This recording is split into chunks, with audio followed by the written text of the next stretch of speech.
Tom Carter never believed in fate. He believed in strategy, leverage, and control, everything his late father had taught him before his world collapsed. Carter Dynamics wasn't just a company.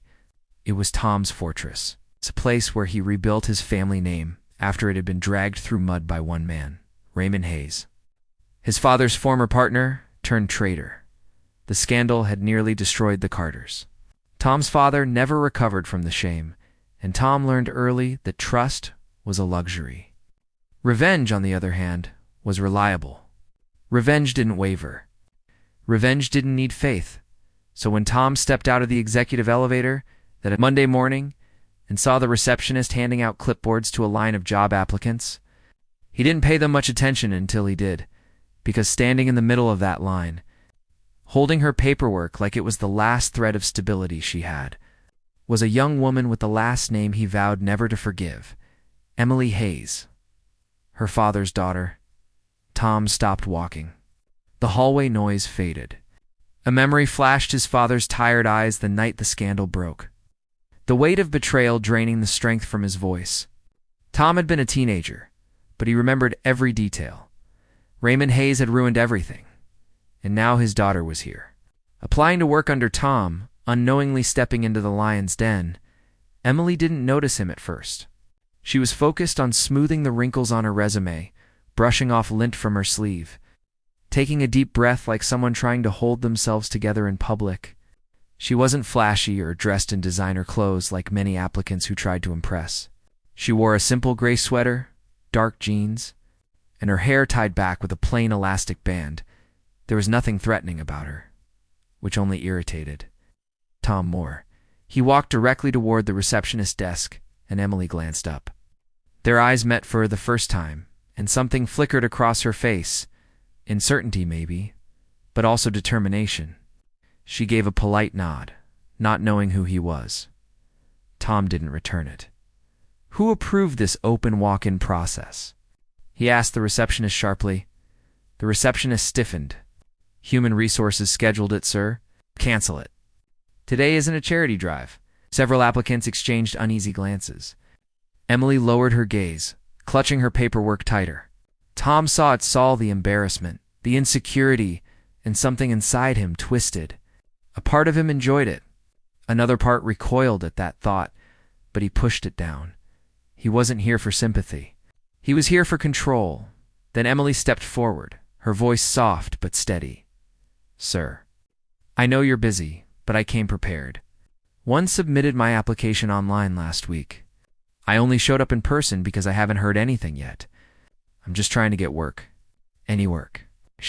She held out her resume. I can do this job. I just need a chance. Tom stared at her resume without taking it. The name at the top, Emily Hayes, felt like a brand seared onto paper. Do you know who I am? He asked Dot. Emily blinked. You're the CEO, right? Mr. Carter?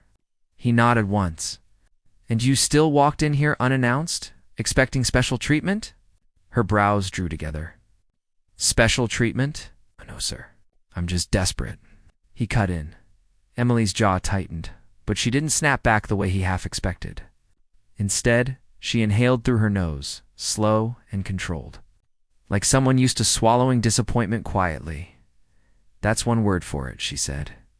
Voice low, her honesty caught him off guard. He should have dismissed her. He should have walked away.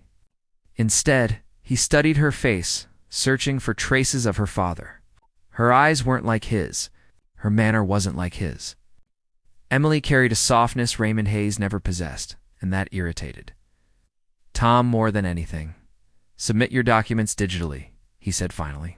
If you meet the standards, someone will contact you. That's all. Emily nodded, but something in her expression shifted, just a shimmer of hurt before she hit it. She wasn't weak. She wasn't fragile. She was simply someone life had pushed too many times. Yet she still found the strength to stand, as she stepped out of the lobby and disappeared into the city noise. Tom felt a sensation he wasn't used to. A crack. A small, unwelcome crack in the armor he had worn for years. He told himself it meant nothing. He had no idea how wrong he was. Asterisk for the next 3 days. Tom Carter told himself he didn't care whether Emily Hayes reapplied digitally or walked away forever. He had more important things to deal with: investor meetings, expansion proposals, and the quarterly evaluation that would determine the company's future. But the truth was quieter, more irritating, more persistent. He kept thinking about her. Not because of her name, that should have been reason enough to dismiss her from his mind. Not because of the past, though it lingered between them like smoke from a fire. No. One had fully extinguished. But because of her eyes, when she said she was desperate, not dramatic, not manipulative, just honest. Tom hated honesty when it came wrapped in vulnerability. It made people unpredictable. On Wednesday afternoon, he was reviewing reports in his office when his phone buzzed. A resume notification popped up. HR had forwarded him a candidate for personal review. Emily Hayes. Operations assistant applicant. Tom stared at the screen a moment too long. She actually reapplied. She had taken his cold dismissal and still found the courage to try again. Most people would have walked away. Most people would have taken the hint, but Emily wasn't like most people. He opened her resume expecting mediocrity, expecting the kind of hastily filled out document most desperate applicants submitted. But the resume was clean. Smart, detailed. Her past jobs weren't glamorous waitressing. Warehouse sorting, running errands for a neighborhood center, but each job listed precise accomplishments. Increased inventory accuracy by 23%. Coordinated community events with over 200 attendees. Managed complex scheduling with 0 recorded conflicts. She wasn't just trying to get a paycheck. She was fighting to build a life. Tap on his door snapped him from his thoughts. His assistant, Nora, stepped in with her tablet. Afternoon update. HR has narrowed the candidates for the operations assistant role. They're waiting on your approval for interviews. Who's the top 3? Tom asked, still staring at Emily's resume. Nora scrolled. A mix of applicants. Corporate backgrounds mostly. One with a logistics degree. And she paused. Someone who applied in person earlier this week. Hayes. Emily Hayes. Tom kept his expression blank. In HR once? They want your approval to schedule her. Nora lowered her voice. She's actually impressive on paper, and I saw her in the lobby. She seemed determined. Tom said without looking up. Nora blinked. Yes, actually. Tom closed the resume. Schedule her tomorrow, 9 a.m., and make sure she's interviewed in my conference room. Nora looked surprised. Personally. Yes, Tom said, already feeling the twist of something he didn't want to name. Personally. Nora left. Tom leaned back in his chair. Why was he doing this? Why offer a chance to the daughter of the man who once ruined his father? Because hiring her would keep her close. And keeping her close meant control. Or so he told himself. Emily barely slept the night before the interview. Her apartment was small to small, but she loved it. The hum of traffic outside felt like a reminder that the world kept moving, even when life felt stuck. She ironed her only formal blouse twice, then packed her portfolio with printed copies of her resume.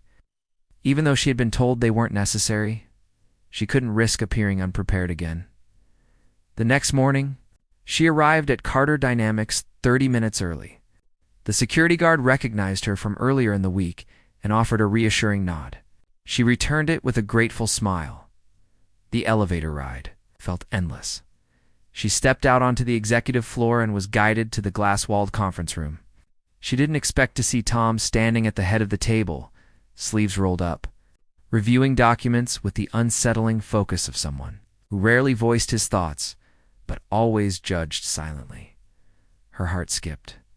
"Good morning," she said. Forcing calm into her tone, Tom looked up, unreadable as ever. "Sit," she obeyed. He slid a sheet of paper toward her. "Before we begin, I want to know one thing." Emily's palms dampened.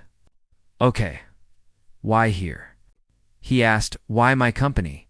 You could have applied anywhere in the city." Emily inhaled slowly.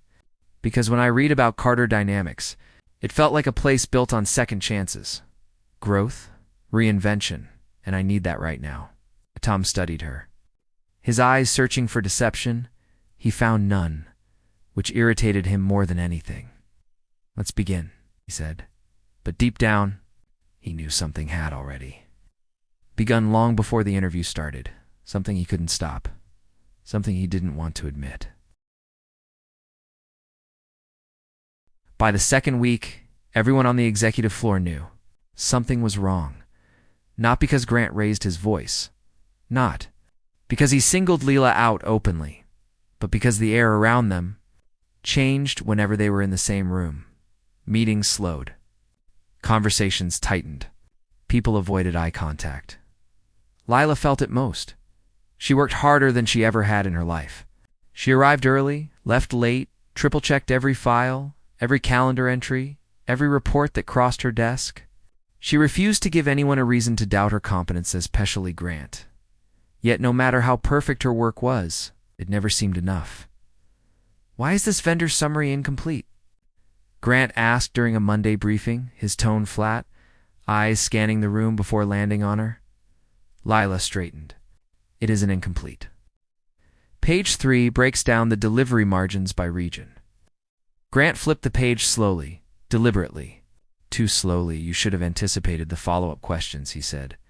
I don't have time to dig. The room went quiet. Lila felt heat creep up her neck. She nodded once. I'll revise it. Grant moved on, but the damage lingered. From that day forward, the pressure intensified. He reassigned her tasks last minute. Questioned decisions she had already cleared. Returned reports with red annotations that felt less like corrections and more like challenges. Her co-workers noticed she doesn't deserve this, whispered Claire from accounting one afternoon when Grant had just walked away. Careful, someone else muttered. You don't want to end up on his radar. Lila pretended not to hear. At home, she lay awake at night staring at the ceiling, replaying conversations, wondering what she'd done wrong. She'd faced hard bosses before. She'd survived worse jobs for less pay. But this felt personal in a way she couldn't explain. She didn't know why, Grant told himself. He was being fair. That was the lie. The truth lived in the spaces he refused to. Examine the old courthouse memory. The echo of a man sneering at his father. The way the name Hale still tightened his jaw decades later, seeing Lila. Every day didn't soften those memories. It sharpened them, and the more professional. Resilient and unbreakable, she appeared. The more it unsettled him, because she didn't fold. She adapted. She improved systems he hadn't noticed were broken. Streamlined processes senior staff had accepted as good enough. When a shipment error threatened a client relationship, she stayed overnight coordinating fixes without being asked. Grant saw all of it, and instead of rewarding her, he tested her further. The breaking point came during a full department presentation. The conference room was packed: directors, managers, assistants. Lila stood at the screen, hands steady, walking through a revised operations plan she'd built over a weekend. She was doing well, too well. Grant interrupted halfway through. Stop, he said. The words sliced through the room. Lila froze. Is there a problem? Grant stood, slowly, deliberately. You're overreaching, he said. This isn't your place. You were asked to assist, not redesign the framework. A murmur rippled through the room. Lila felt every pair of eyes on her. Her throat tightened, but she didn't back down. With respect, she said, voice calm but strained. The framework had inefficiencies that were costing the company. You don't get to decide that, Grant cut in. Not here. The silence was brutal. Lila's face burned. She nodded once, stepped back from the screen, and took her seat without another word. The meeting adjourned, minutes later. Awkward and unresolved, as people filed out. No one met her eyes. Grant remained behind, staring at the blank screen. For the first time since this had begun, something felt wrong, not strategically, but internally. He hadn't just corrected her, he'd humiliated her, that night alone in his office. Grant opened the operations file she prepared, and that's when it hit him. Her revisions were right, All of them. He leaned back, exhaling sharply. A flashback surfaced uninvited. Himself at her age. Dismissed by men who held power longer than they deserved. Promised opportunists that never came. Respect withheld out of spite. He'd sworn he'd never become that man. And yet, Grant closed the file, his jaw tight. Down the hall, Lila sat at her desk long after everyone else had gone, staring at her hands. Wondering how much longer she could survive a job she needed but no longer trusted. Neither of them realized it yet. But something irreversible had just happened. A line had been crossed. And once crossed, it would demand a reckoning. Asterisk, the elevator door slid shut, leaving Cole and Lily alone inside the silent glass box that overlooked the entire city. Neon signs flickered off the buildings across the street, splashing colors onto the panels around them. The hum of the elevator cables was the only sound between them, but it felt like the entire world was holding its breath. Lily stood on the opposite side. Her arms folded, her jaw tight, pretending she wasn't shaken.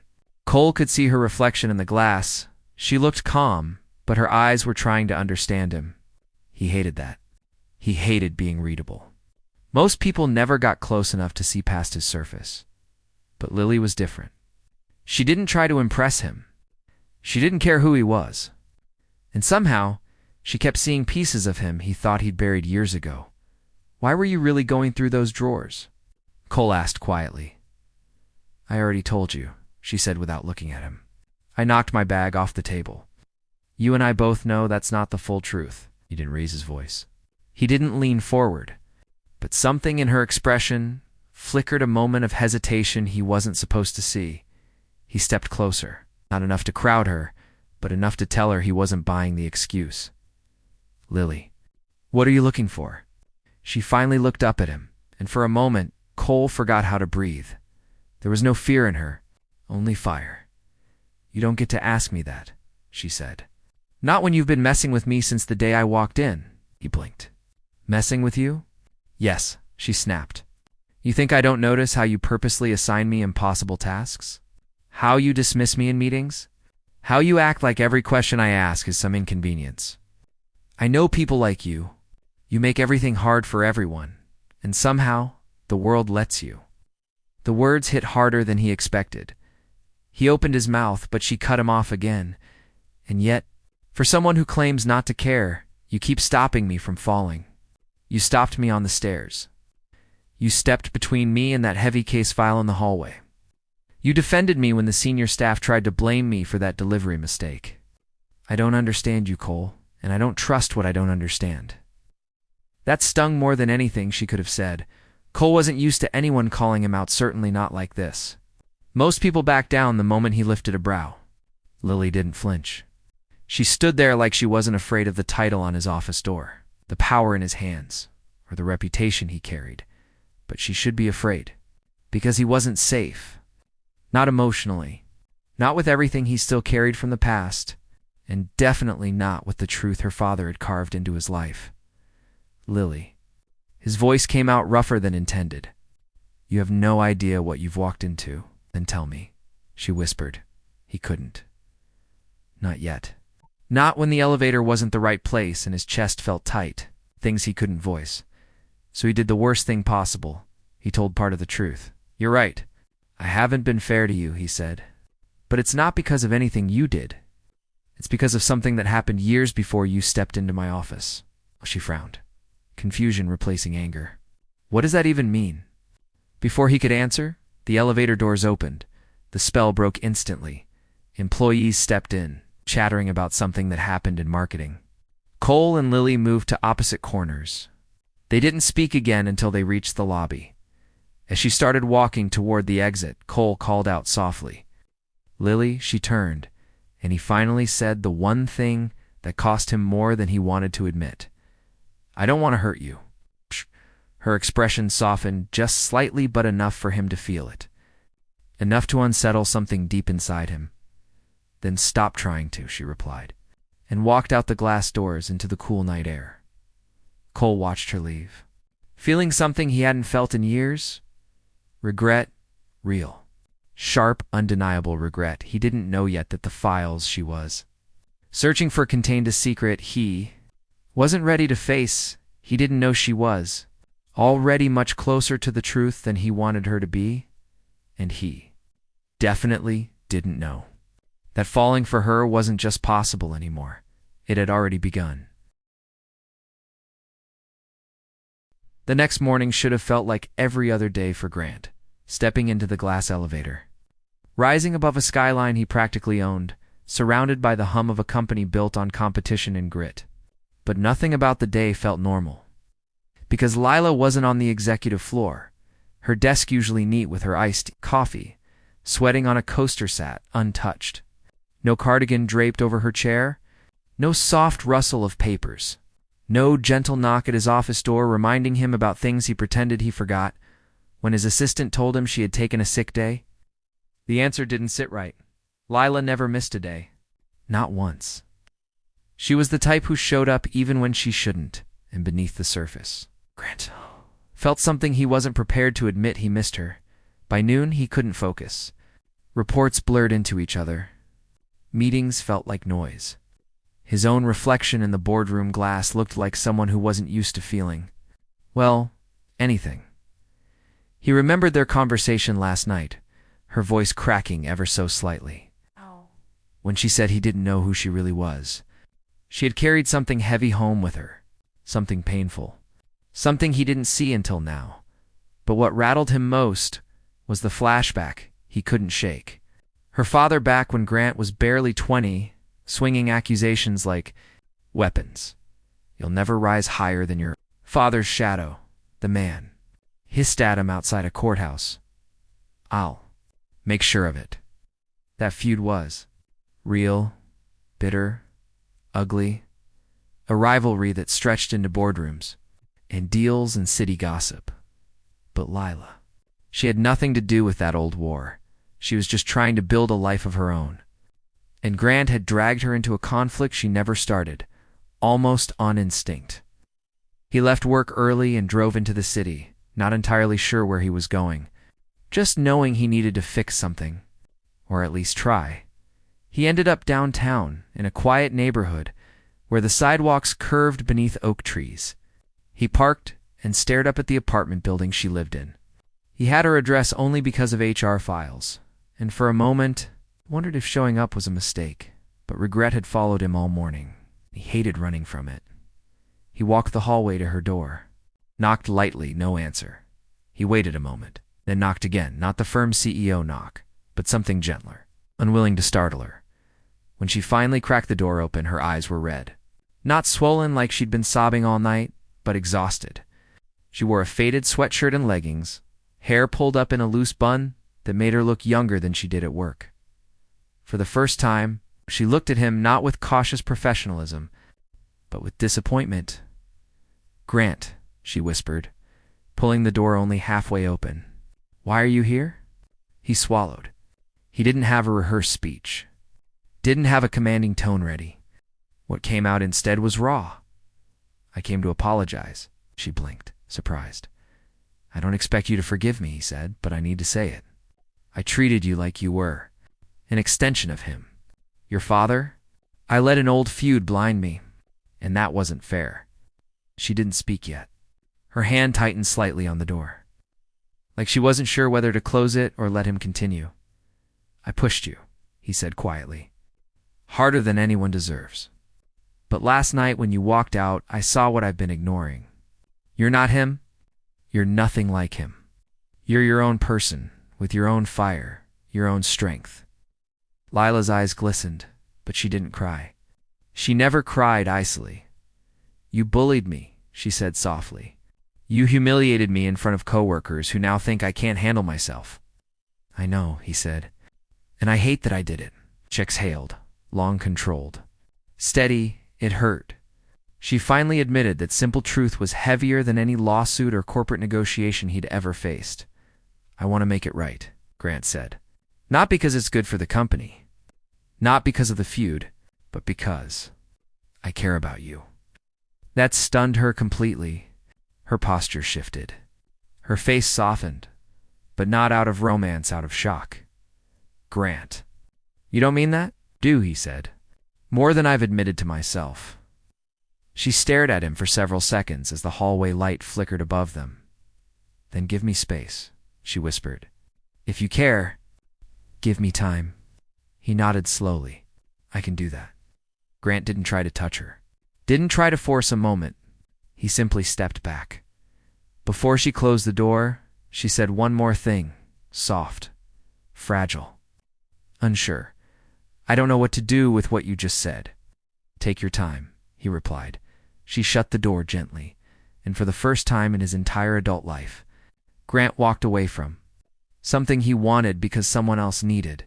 Breathing room more than he needed control, he'd fallen for her deeply, unexpectedly, and now he had to face the part he'd avoided the longest, earning her trust. Grant walked back to his car that night with a feeling he barely recognized. It wasn't defeat. It wasn't anger. It wasn't even heartbreak. It was accountability. For the first time in years, he had finally confronted the truth. His rivalry with Lila's father had shaped decisions he didn't even realize he was making. And the person who suffered most wasn't the man he hated, it was the woman he was falling for. The week that followed was quiet. Painfully quiet. Lila returned to work. But she didn't stop by his office. She didn't linger near the executive hallway. She kept her head down, focused, precise, almost invisible. The only proof she even existed in the building was the steady quality of her work. Grant respected her space. He had nodded him. He wanted to fix everything, but he knew he had to wait for her pace, not his. Then came the morning. Everything shifted. His board chair called an emergency meeting. And the moment Grant stepped into the conference room, he knew something was wrong because her father, Warren Hale, was already there. The man hadn't changed much since Grant's early career. Still carried himself like he owned every room. Still wore that smug confidence beneath tailored suits. Still acted like long-standing grudges were trophies. But this time, it was different. This time, Lila sat at the far end of the table. She wasn't supposed to be there. She wasn't high enough in the hierarchy to be included in these meetings. Something was off. Grant took a seat, nodding to the board chair. What's this about? The chair cleared his throat carefully. Warren has brought a formal complaint. He's accusing you of workplace retaliation and targeting his daughter. The words hit like a punch. Grant glanced at Lila. She looked stunned, caught completely off guard. Her father hadn't told her anything. Warren leaned forward, lacing his fingers together. You bullied my daughter, he declared. You used your authority to make her life difficult because of your hatred for me. You crossed the line and now you will answer for it. Lila shook her head immediately. That's not true, she cut in. Dad, I never agreed to this. I never filed a complaint. You didn't need to, Warren snapped. I've watched this man hold a grudge for decades, and I refuse to let you become collateral damage. Grant kept his voice steady. Lila told me only one thing, that she wanted space, not a battle. Not this. Her father scoffed. You expect me to believe you weren't targeting her? You harassed her. Humiliated her. I treated her unfairly, Grant admitted. I already acknowledged that, but not for the reasons you think. The room fell still. Lila stared at him, not with anger this time, but with something closer to understanding. Grant took a breath. This was the first time he'd ever said it out loud. I wasn't punishing her. I was trying to punish you. He met Warren's eyes. And I regret that more than you'll ever know. A murmur swept through the board. Warren stood abruptly, slamming his hand on the table. You see? He admits it. Grant shook his head. No, I'm admitting something else. He turned toward Lila, voice softening in a way no one at that table had ever heard from him. I care about your daughter. A lot more than I wanted to admit. And I will spend as long as it takes proving that what I feel for her has nothing to do with you. Her father froze. The board froze. Even the air felt suspended. Lila's cheeks flushed up with embarrassment, but with emotion she couldn't hide anymore. Dad, she said firmly, stop. You're making it worse. Warren stared at her, stunned that she wasn't taking his side. Grant apologized to me, she continued, and he meant it. This isn't your fight. It never should have been. Not then, and not now. Grant felt something shift, something heavy finally releasing. The board chair cleared his throat. The affected employee isn't filing a complaint. This meeting is closed. Warren tried to protest. But Lila stood up before he could speak again. I'm not a pawn, she said, and I won't be used in a rivalry older than I am. She left the room. Grant followed, not too close, but close enough. When they reached the hallway, she finally stopped. You said you care about me, she said quietly. Was that real? Or was it just guilt? It was real, Grant said. All of it. She looked at him for a long, quiet moment. I need something honestly, she said. No games. No pride. Just truth. Anything, he replied. Why me? She whispered. Grant stepped closer, not touching her, but near enough she could hear the sincerity in his voice. Because you're the only person who's ever looked at me and not seen the title, or the rivalry, or the power. You see me? And I don't want to lose that. Her eyes softened. Then she said words he'd been waiting for since the night at her apartment. Then don't lose it. Grant exhaled slowly. For the first time hopeful, she wasn't giving him everything. Not yet, but she was giving him a beginning. And for a man who once thought control was everything, letting someone else open the door felt like the greatest victory of his life.